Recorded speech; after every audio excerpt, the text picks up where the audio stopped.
Okay, I'll move to equip Nadu, get a trigger. Move the equipment to this creature, get a trigger. Put a land into play and make a creature. Move the equipment over there and get a trigger. Good game? Modern Horizons 3 is here, and with it, the brand new Simic nonsense legend, Nadu Winged Wisdom. If you like triggers, drawing cards, putting lands into play, and being a general nuisance at the table, Nadu is for you. But can we make this seemingly innocuous Simic legend work at different power scales? How would Nadu look at the head of a budget brew versus a no-limit build? Let's take a look at the budget brew I'm calling Wilderness Wisdom, led by our new bird wizard friend.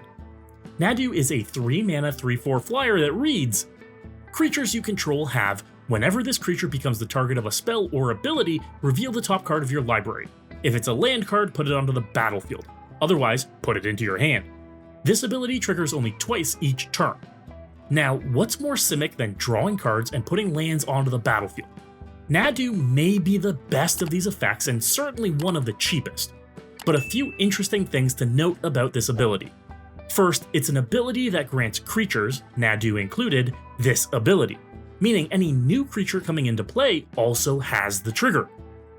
Second, it triggers off of spells or abilities, which is what we want to take advantage of, because equipping a creature is a targeted ability, so equip costs of 0 are our bread and butter, a real ticket to Value Town. Third, unlike cards like Ivy Gleeful Spell Thief, the trigger doesn't need to be a single creature exclusively. Any spell that targets multiple creatures like a Doppelgang or an Incremental Growth can trigger this effect on multiple creatures at once. Fourth, fun fact, this is the first time ever we have an ability that triggers only twice each turn rather than only once each turn or any number of times each turn. That means it's going to require some bookkeeping to track which of your creatures you've received the trigger from each turn. Find your own way to track this or it's going to get confusing fast. The core of what we want to do in this build your own precon is pretty simple. Use zero cost equipment like Shuko, Lightning Greaves, and Umbral Mantle to move between our creatures each turn, triggering Nadu's ability twice for each creature we control. Now, at the time of recording, both Nadu and Shuko are around $5 each, but I don't expect that to last long. This deck is going to be hot, and these pieces, specifically, are going to be in high demand. Shuko will be the fastest riser in the deck because it's the lowest mana value of these zero equip artifacts. Because it only costs 1, it can be tutored directly into play with something like an Urza's Saga, which is a top play in the higher power version of this deck. More on that later. So expect spikes in short order. Edit. Okay, so this is Chris coming from the future here. In the 7 days between when I recorded this video and when it's gone live, Shuko is now $15. Yikes.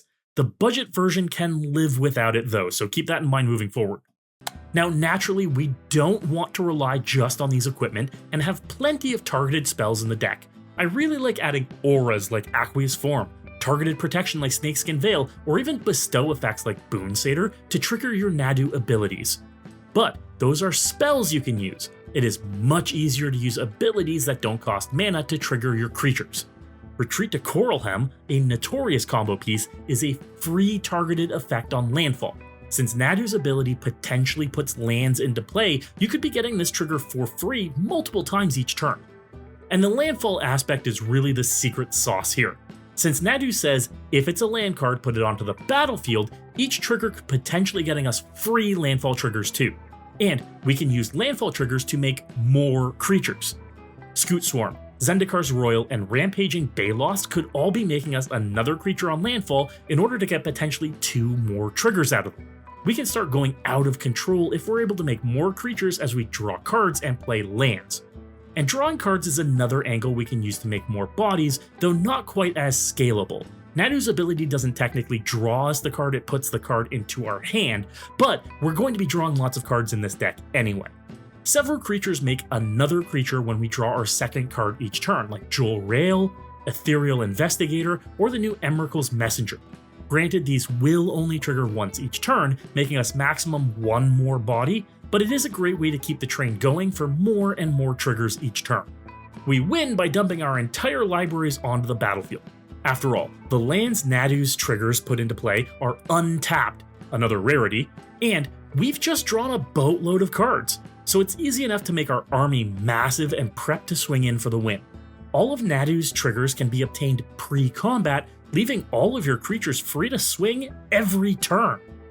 With access to premium targeted removal like Reality Shift and Beast Within, along with stack interaction like Counterspell and Negate, this is a deck that wins by making sure you have more mana and more cards in hand than anyone at the table. This allows you to rebuild faster than anyone else since you're ramping via lands, and it allows you to control the table's tempo too.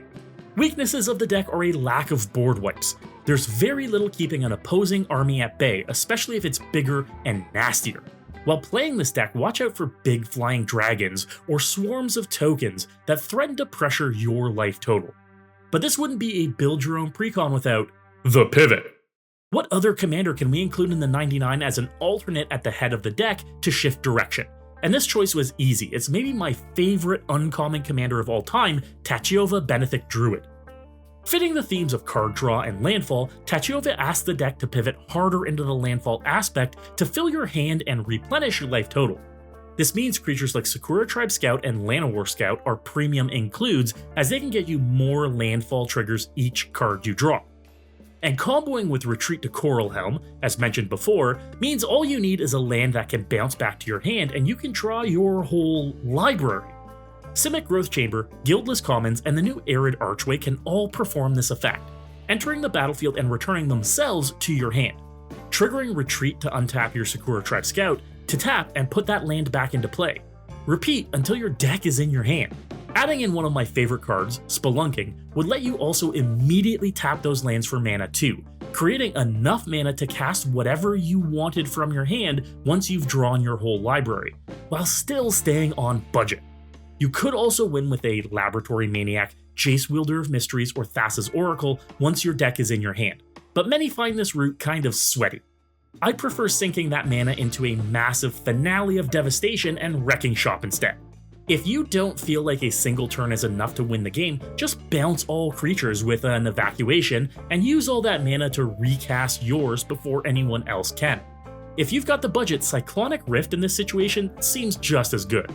But Tachiova also wants you playing more lands each turn, so anything that lets you play an additional land each turn, like Dryad of the Elysian Grove, or Azusa Lost But Seeking, or Wayward Swordtooth, all make great additions for a more landfall-heavy brew.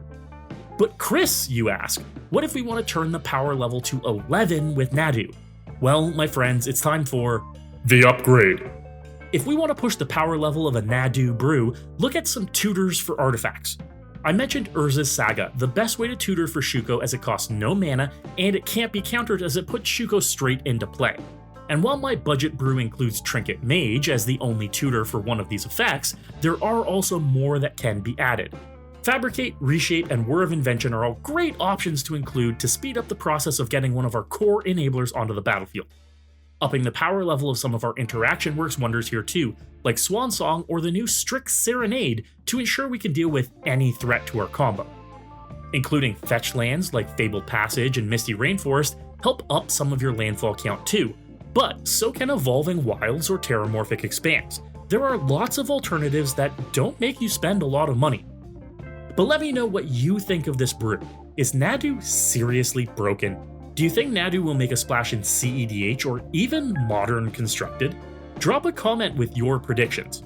And if you want to see my full deck list, head on over to my sponsor, Moxfield. Moxfield is the best deck building platform in the world and makes it easier than ever to filter and search for effects in deck building. While you're there, make sure to follow my profile to never miss a brew. And while you're here, be sure to check out these other brews on the channel. If you were inspired to brew today, you have to hit that subscribe button. It's the law. And, as always folks, good luck and have fun.